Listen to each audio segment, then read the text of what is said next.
There was a rumor, just a whisper, a single baseball card that wasn't even supposed to exist.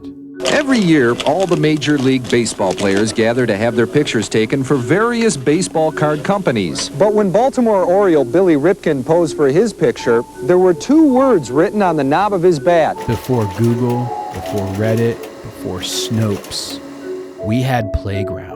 I got a Ripken. Who cares about Billy Ripken? And every now and then, something would ripple through them like a ghost story. The first card surfaced a few weeks ago. No one could believe it. Something so weird, so impossible, it had to be true. Or at least, we needed it to be true. Baseball card experts say if you find one, hold on to it, but don't let your children see it. We didn't have screenshots or viral tweets. Finding evidence was hard. We had someone's older brother, a cousin from out of town, a lie you wanted to believe. This isn't a story just about a baseball card. It's about a moment in time when a mystery could breathe and when a single printing mistake turned a forgettable player into an underground legend. Fleer Corporation is responsible for allowing the card to slip into the public's hands. Fleer's president would not return my calls. The card company saw it, enhanced it, and produced it for their own gratification. I know what it looks like to me, but I wouldn't say it on television. This is the story of face. Something about his face. So I just got back from the post office, and I have right here inside this package something that's going to make this project just even a little bit more exciting. You see, because I have a 1989 package of Fleer baseball cards, unopened. And although a box like this would have totally been outside of my budget at the age of, say, 9 years old, given that I'm 45 years old right now, I went on eBay and bought one for, I think I got this for like about $50. This is what adult money looks like. But today what we're going to do is we're going to actually open this up, and we're going to see if we're actually able to secure ourselves a original 1989 Billy Ripken face baseball card. We'll just be opening these packs while I'm talking to you guys and giving you some of the history. All right, here we go. We're going to open up this first pack. Had those before? Yeah, they're Pop Rocks. They crackle in your mouth. Eat some.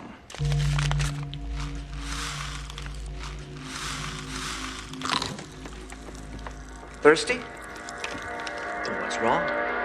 Something you might have heard about mixing Pop Rocks and soda? Your stomach and your intestines, everything first.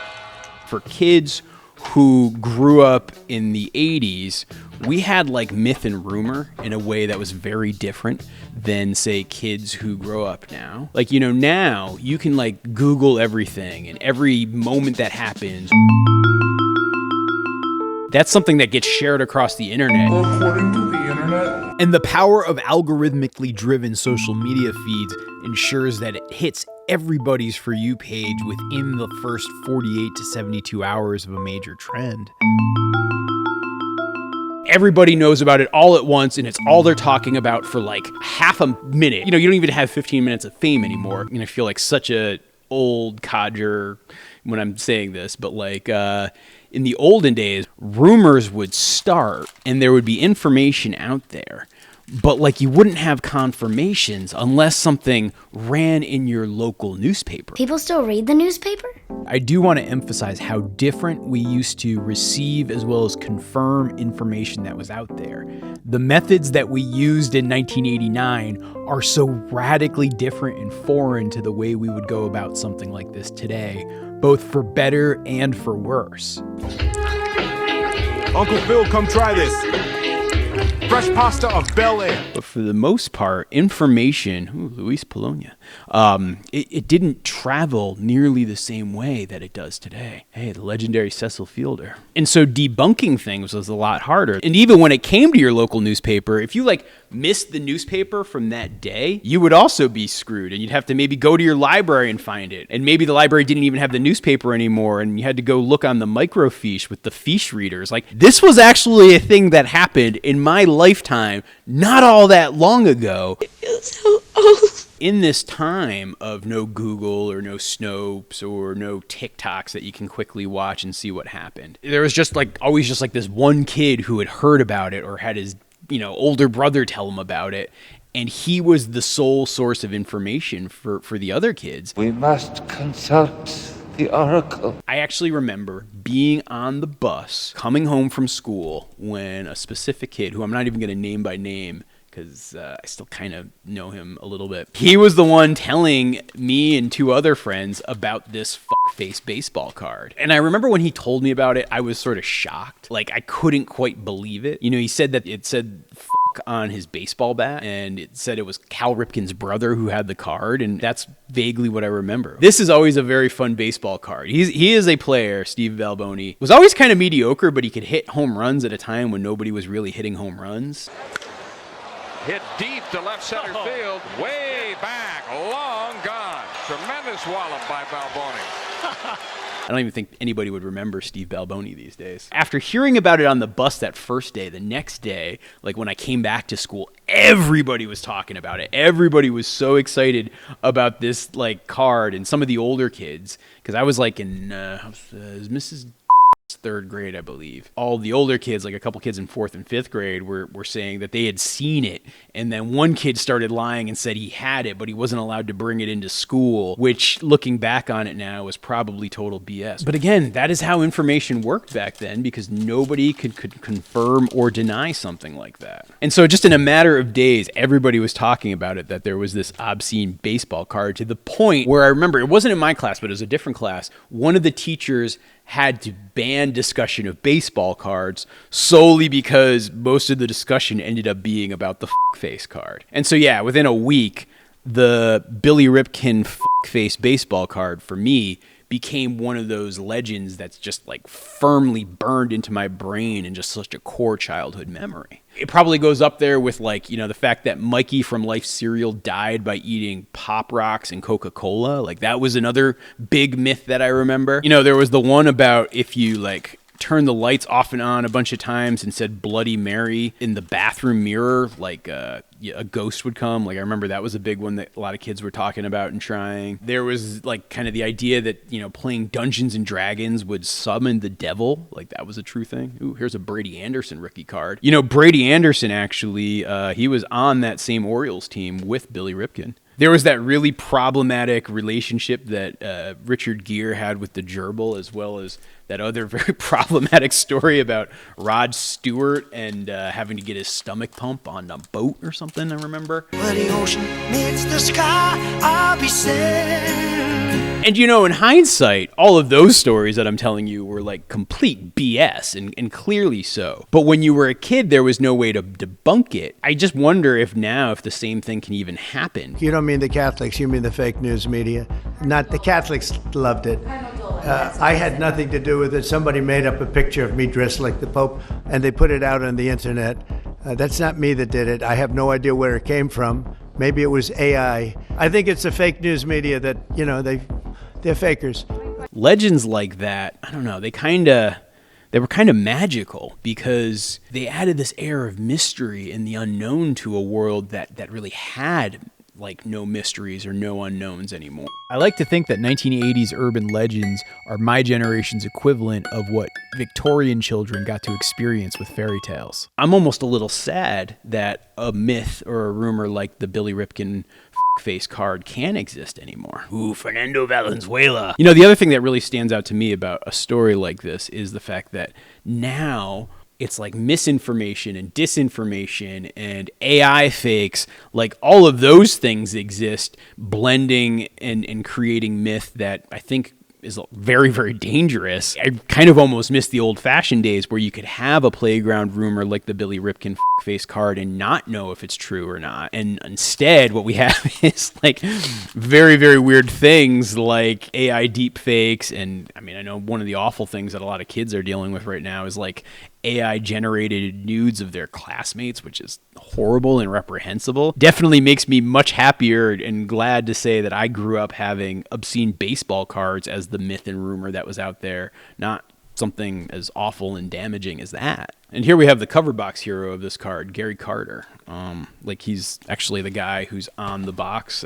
There you go, the kid, Gary Carter. Mike Boddicker was actually traded to the Red Sox in a deadline deal back in 1988 from the Orioles. I mean, I think everyone falls somewhere on the spectrum. It's so funny how some of these facts also just like stick in your mind, where you can randomly open baseball card packs and talk about a person that you haven't thought about in more than 30 years, and you know, who was like a relatively minor number 3 starter who was traded actually for Brady Anderson, who I'd mentioned earlier. You know, part of why I actually enjoy telling you guys a story like this is because it kind of brings me back to a place of when I was a kid and like what I actually remember. It's a certain innocence that I don't know if kids today have. All right, here's actually something that's interesting. So see how it's like off center? So like, you know, baseball cards, they typically come in sheets, right?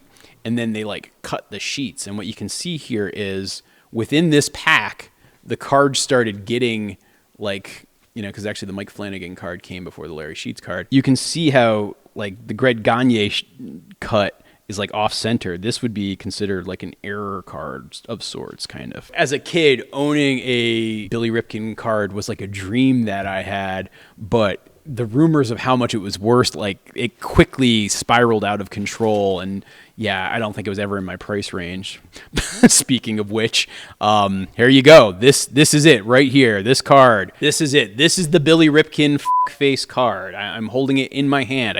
I literally just found it in a pack. You know, what's interesting about this card specifically is you'll notice that there's this black square right at the end of his bat. So this means that this pack and this card specifically was one of the corrected ones, because after Fleer found out about it, they went like crazy and they decided to like, you know, do whatever they could to correct the error and fix the problem. And so they censored it, was how they did it. It was written on the butt end of the bat. I don't know what the handle of the bat, or the end of the handle of the bat, I guess is technically what it was, but here it is. Of all of the possible videos to forget the word knob, this was not the right video to do that.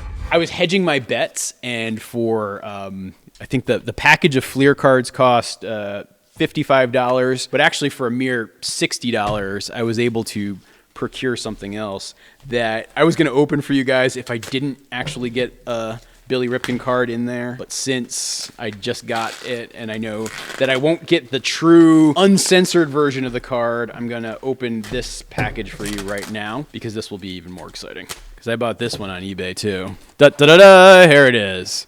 And this is actually the real deal. You can see it here. See the F-bomb right there? So yeah, I got 2 of them here. I think that's really cool. Now, a lot of you guys might be hearing me tell all this story and say, wait a minute, you just spent $55 on an entire box of baseball cards that have, I don't know, I think it's a couple hundred in here in the box. And you just spent like another $60 to buy the actual card that you were saying was so valuable. And back in the 1980s, like at its peak, I think this card was valued at like $300. And you might be saying, well, why is it so worthless now when it was worth so much money then? Because if you're thinking about it, right, like in 1989, $300 would be worth $773 today. So why did something that is now 36 years old, why did it not accumulate more value than that? Like, how did it lose so much value? Like, if you do the reverse calculation, right? So $300 was like $773 back in 1989. $60 today would have been worth $23 back then. So again, how did this crazy, sought-after, world-changing error card become so worthless? Well, it all kind of comes down to the story of baseball card collecting in the 80s and 90s in general. You see, this was the period of time known as the big dumb collecting era. This was when it started innocently enough. Kids buying packs for the bubble gum. Like, you go back over the last 100 years, I mean, first they started as like things that people would just throw into like tobacco or cigarette packs. And then they decided, well, it's probably not good to do that if we don't want kids smoking. And so then, you know, definitely in the 50s and beyond, it became a much more kid-focused hobby. And there's Roger Maris and Willie Mays and Mickey Mantle. He looks so real. And with Post Cereals baseball trading cards, you can get a rundown on all your favorite players. Hey, he talked to me. Mickey Mantle talked to me. You're goofy. So start your day a little bit better with Post Cereals and start collecting your free baseball trading cards today. Oftentimes, kids would buy the packs for the gum, and then they would just have the baseball cards. And like, I remember my dad telling me that he would like take baseball cards and put them in the wheels of the spokes of his bicycle, and they just treated them like crap. But then by the time the 80s rolled around, every collector, kid, or adult had heard some story. You know, someone's uncle had a 1952 Mickey Mantle rookie card that was worth tens of thousands of dollars. And that card wasn't just a fluke, it was actually proof that cardboard rectangles could pay for college or a house. And so the logic of baseball card collecting really took off and became irresistible. Baseball cards really capture the action and drama of the game. They're great collectibles and a fun way for the entire family to enjoy the magic of baseball. As a kid, I had to trade to get all the cards for my favorite teams. Now I buy Topps baseball cards in complete team sets. Putting the complete all-star set absolutely free. These are genuine Topps cards with the player's complete Major League record on the back. Sharing the fun of collecting baseball cards. If the 1952 Mantle card was worth so much money, then what about the rookie cards that they were pulling out now? If you held on to them and took good care of them, wouldn't those cards also be worth a lot of money too in the future? But the problem was the 1980s were the era of what was known as junk wax, which, you know, again, you'll notice this pack of cards that I'm opening here. Like, these were what's known as wax packs because the paper used for wrapping the cards themselves was like coated in this wax substance. And the problem with the junk wax era was there were lots of collectors and a lot of collector interest out there, but that meant that the baseball card companies, so, you know, Topps and Fleer and Don Russ and even new card packages and brands like Upper Deck started to emerge at that time too. They all decided to just start printing insane amounts of cards. And so the reason I can buy an entire box like this for so gosh darn cheap is they printed hundreds of thousands, if not millions of these things out there. And so, yeah, to this day, I can still buy a whole collection of 36 unopened wax packs cards from 1989 for about half the price of my monthly internet bill. But again, back in the 80s and 90s, collecting was just such a huge thing and people were going crazy.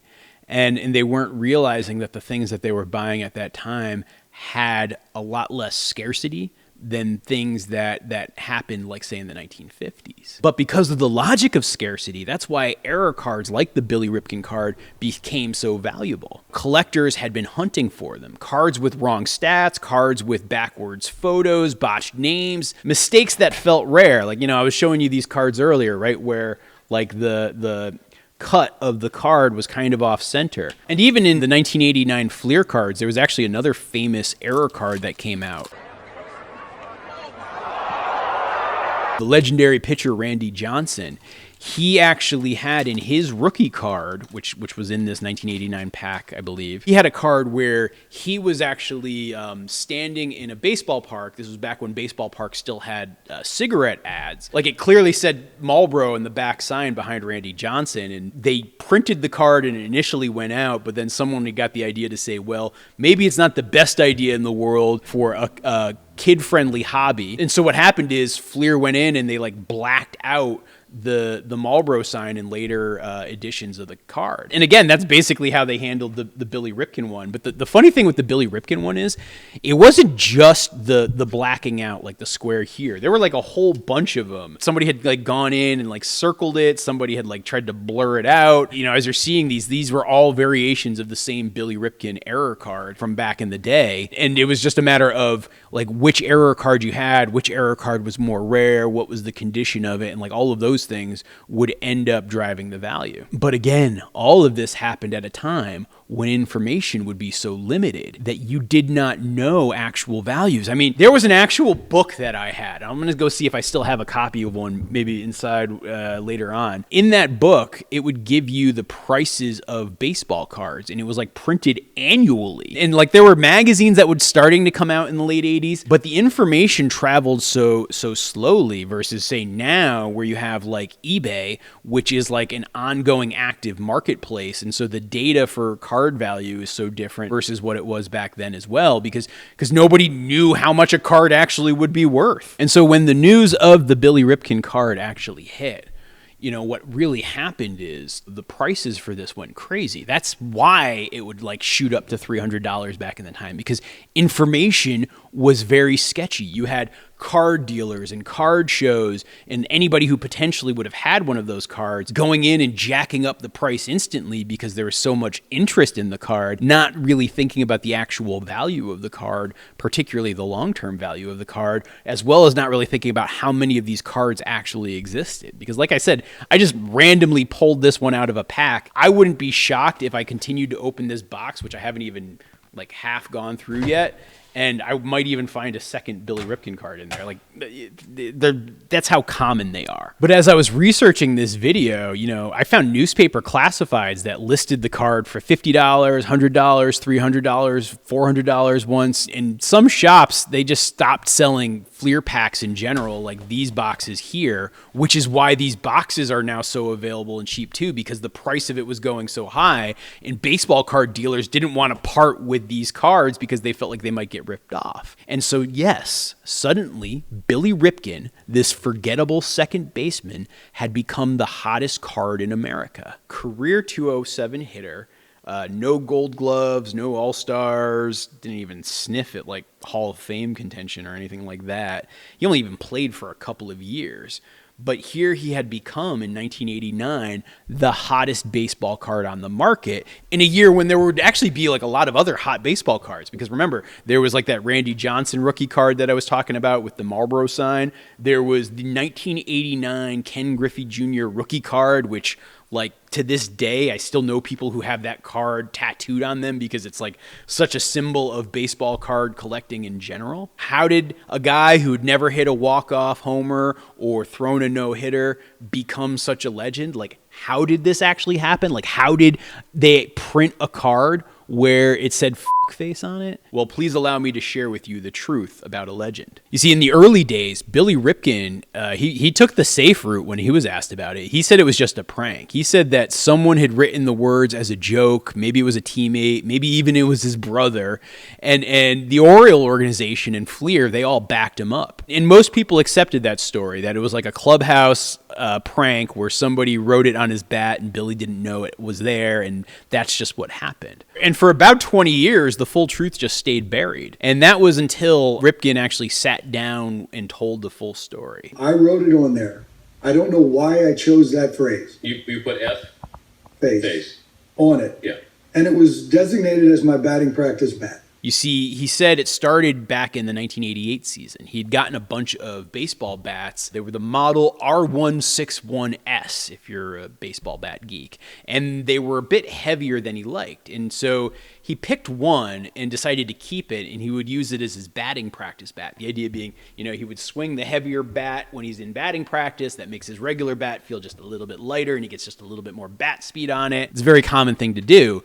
But Billy decided to write face at the end of the batting practice bat so that he wouldn't get them confused and use the wrong bat during an at-bat. During a photo shoot, and this picture was actually taken at Fenway Park, Ripken took his first round of batting practice. And so he, you know, went out, tossed the bat aside, strolled the bases, and when he got back to the cage, there was a Fleer photographer there who asked him to put the bat on his shoulder so he could take a picture. And Billy Ripken flashed his pearly whites and smiled for the camera, and that's where you got this image from.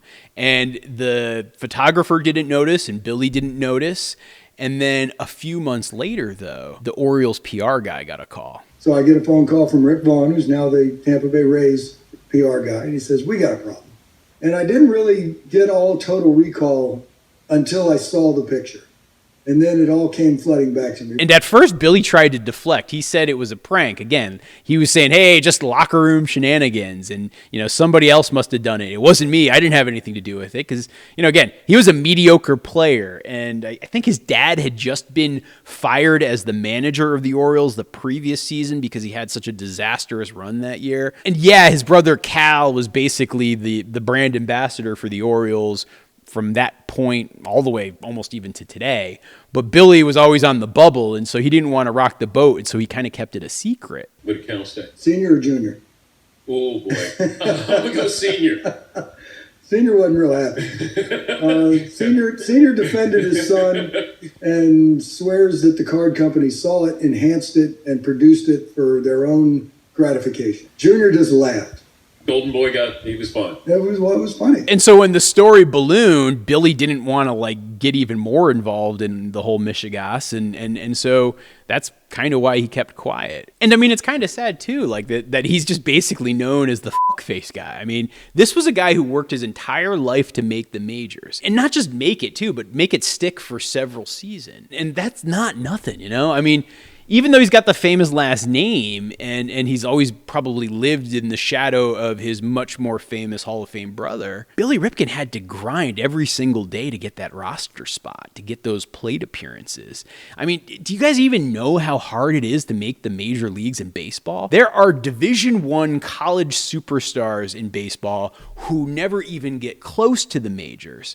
But here we have a real deal big leaguer, a guy who could probably walk onto any college field in America at the time and dominate. Actually, the writer Grant Brisbee said it best in an article on this topic where he said that, you know, it's almost like Billy Ripken wished on a monkey paw to stop being known as Cal Ripken Jr.'s brother. But when the monkey paw wish was granted, it was like, oh crap, look what's happened. I went from being known as Cal Ripken's brother to the fuckface guy. Not a scrappy utility player, but a guy with a punchline printed on a piece of cardboard. I wrote it on there just so I would know it was my BP bet, and then soon enough you get caught. And so Ripken actually started to eventually embrace it in small ways.